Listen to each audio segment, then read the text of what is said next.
So tell me about your business. Well, we're different than most temporary legal staffing companies. We serve solo practitioners and small law firms on an as-needed basis by providing them an appellate associate on demand. And most of our associates are actually stay-home moms that want to maintain their marketability as an attorney while they're able to raise their children and have a flexible work-life balance. And why is that important?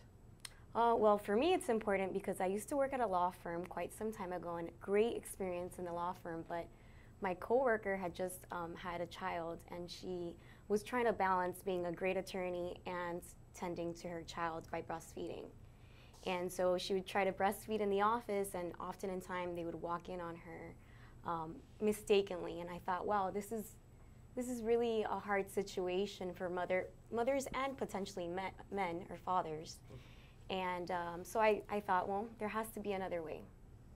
And you came up with this all on your own? Actually, I have a business mentor that actually opened an international food franchise. And I went on a 3-month excursion trip throughout the world, mostly Europe, I should say, not the world, because the world is a very big place. And when I came back, I pitched them 5 ideas. One of them was like, oh, I want to create a facial cream. Another one was writing a book. And then there was this one. He said, that one, do that one. You know how to do that one. So here I am. Excellent.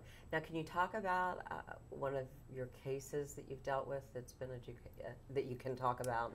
Yeah, most of our clients, so they call us when they either are overwhelmed or don't have the expertise in a particular area of law. And recently we had a case where we ghost wrote an appellate brief dealing with a restraining order.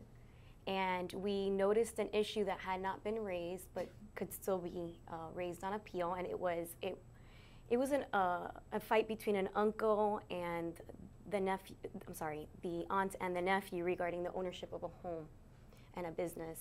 And they had gotten into altercations. And so the judge made a ruling and put a restraining order, which is very, very drastic. You can't carry a weapon.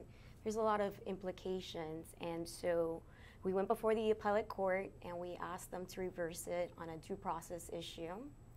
The court had relied on an incident that wasn't within the 4 corners of a petition. Usually the 3rd DCA doesn't ask for oral argument if you don't request it, and they actually ask for oral argument. So we made an exception for the client, and we actually appeared, and we got a reversal. Excellent. So a lot of details there.